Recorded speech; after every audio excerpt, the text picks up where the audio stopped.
Saudara-saudaraku yang terkasih, selamat berjumpa di Renungan Harian di channel Katolik kita.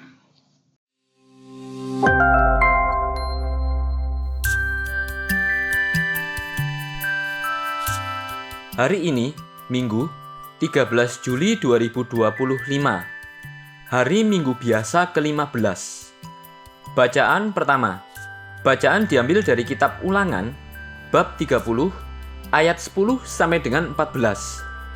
Pada waktu itu, Musa memanggil segenap orang Israel berkumpul, lalu berkata kepada mereka, "Hendaklah engkau mendengarkan suara Tuhan Allahmu, dengan berpegang pada perintah dan ketetapannya yang tertulis dalam kitab Taurat ini. Dan hendaklah engkau berbalik kepada Tuhan Allahmu dengan segenap hatimu dan dengan segenap jiwamu. Sebab perintah ini yang kusampaikan kepadamu pada hari ini tidaklah terlalu sukar bagimu, dan tidak pula terlalu jauh, tidak di langit tempatnya, sehingga engkau berkata, siapakah yang akan naik ke langit untuk mengambilnya bagi kita dan memperdengarkannya kepada kita, supaya kita melaksanakannya. Juga tidak di seberang laut tempatnya, sehingga engkau berkata, siapakah yang akan pergi ke seberang laut untuk mengambilnya bagi kita dan memperdengarkannya kepada kita, supaya kita melaksanakannya. Firman itu sangat dekat padamu, yakni di dalam mulutmu dan di dalam hatimu. Hendaklah engkau melaksanakannya." Demikianlah sabda Tuhan. Syukur kepada Allah. Bacaan kedua. Bacaan diambil dari surat Rasul Paulus yang kedua kepada jemaat di Kolose, bab 1, ayat 15 sampai dengan 20. Saudara-saudara, Kristus adalah gambar Allah yang tidak kelihatan. Dia adalah yang sulung, yang lebih utama dari segala yang diciptakan, karena di dalam Dialah telah diciptakan segala sesuatu yang ada di surga dan yang ada di bumi, yang kelihatan dan yang tidak kelihatan, baik singgasana maupun kerajaan, baik pemerintah maupun penguasa. Segala sesuatu diciptakan oleh Dia dan untuk Dia. Ia ada mendahului segala sesuatu, dan segala sesuatu ada di dalam Dia. Dialah kepala tubuh, yaitu jemaat.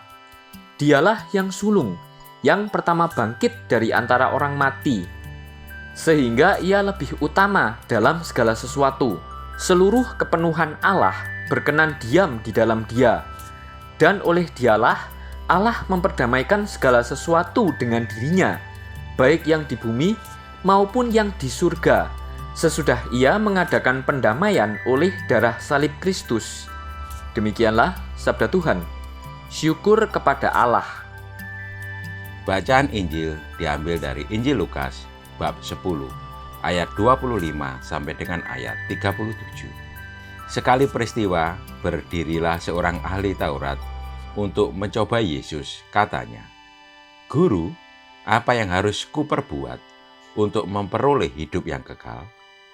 Jawab Yesus kepadanya, "Apa yang tertulis dalam hukum Taurat? Apa yang kau baca di sana?" Jawab orang itu, "Kasihilah Tuhan Allahmu dengan segenap hatimu, dan dengan segenap jiwamu, dan dengan segenap kekuatanmu, dan dengan segenap akal budimu, dan kasihilah sesamamu manusia seperti dirimu sendiri." Kata Yesus kepadanya, "Jawabmu itu benar. Perbuatlah demikian, maka engkau akan hidup."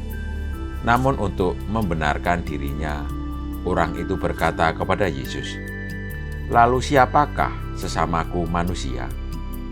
Jawab Yesus, "Ada seorang yang turun dari Yerusalem ke Yeriko.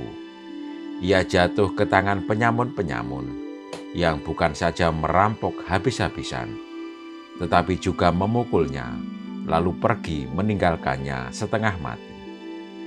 Kebetulan ada seorang imam turun melalui jalan itu. Ia melihat orang itu, tetapi ia melewatinya dari seberang jalan. Demikian juga seorang Lewi datang ke tempat itu. Ketika ia melihat orang itu, ia melewatinya dari seberang jalan. Lalu seorang Samaria yang sedang dalam perjalanan datang ke tempat itu.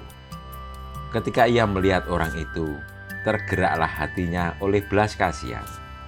Ia mendekati dia, lalu membalut luka-lukanya. Sesudah ia menyiramnya dengan minyak dan anggur. Ia menaikkan orang itu ke atas keledai tunggangannya sendiri, lalu membawanya ke tempat penginapan dan merawatnya. Keesokan harinya, ia mengeluarkan 2 dinar dan memberikannya kepada pemilik penginapan itu. Katanya, "Rawatlah dia, dan jika kau belanjakan lebih dari ini, aku akan menggantinya waktu aku kembali." Siapakah di antara ketiga orang ini, menurut pendapatmu, menjadi sesama manusia bagi orang yang jatuh ke tangan penyamun itu? Jawab orang itu, "Orang yang telah menunjukkan belas kasihan kepadanya." Kata Yesus kepadanya, "Pergilah dan perbuatlah demikian." Demikianlah sabda Tuhan. Terpujilah Kristus. Saudara-saudaraku yang terkasih, inti dari hukum Taurat dan kitab para nabi adalah kasih kepada Allah dan kasih kepada sesama. Agar kita mampu menjalankan dan mewujudkan kasih kepada Allah dan kepada sesama itu, Allah mencurahkan Roh Kudus-Nya kepada kita agar kita selalu terdorong untuk mengasihi Allah dan sesama sebagaimana kita mengasihi diri kita sendiri. Jikalau hidup dan tingkah laku kita menyimpang, Allah akan menegur kita agar kita bertobat dan berbalik kepadanya. Para nabi, terutama Yesus, adalah teladan kita dalam menjalankan perintah-perintah Allah. Dalam Injil hari ini, Yesus berbicara tentang hukum cinta kasih, tentang mengasihi. Dia menjelaskan hubungan kasih kepada Allah dan kasih kepada sesama. Yesus menegaskan bahwa kasih kepada Allah harus tampak dan tercermin dalam kasih kepada sesama. Kasih kepada sesama itu harus melampaui keluarga, golongan, suku, agama, lingkungan, dan ras. Panggilan untuk mewartakan dan mewujudkan cinta kasih itu adalah panggilan kepada setiap orang, terutama kepada kita, para pengikut Kristus. Dalam diri Kristus terjadilah pendamaian antara Allah dengan manusia. Puncak pendamaian manusia dengan Allah terrealisasi melalui pengorbanan Kristus di salib. Inilah bukti cinta kasih Allah kepada manusia. Mengasihi berarti bertindak dan berperilaku seperti orang Samaria yang murah hati dan berbelas kasih.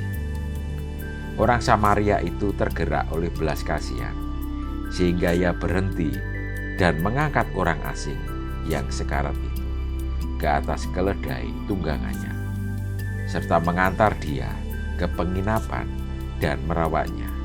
Jika kita melakukan seperti orang Samaria itu lakukan, saat itulah kita menjadi sesama manusia bagi yang lain. Setiap kali kita peduli pada penderitaan orang lain, saat itulah kita menjadi sesama manusia. Saat itulah kita menjadi orang Samaria yang baik hati dan berbelas kasih. Siapakah kita? Seorang imam, seorang Lewi, atau orang Samaria yang baik hati?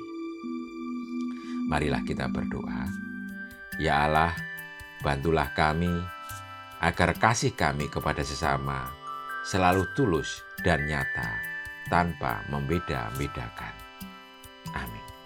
Saudara-saudaraku yang terkasih, terima kasih atas kebersamaannya di dalam renungan harian ini.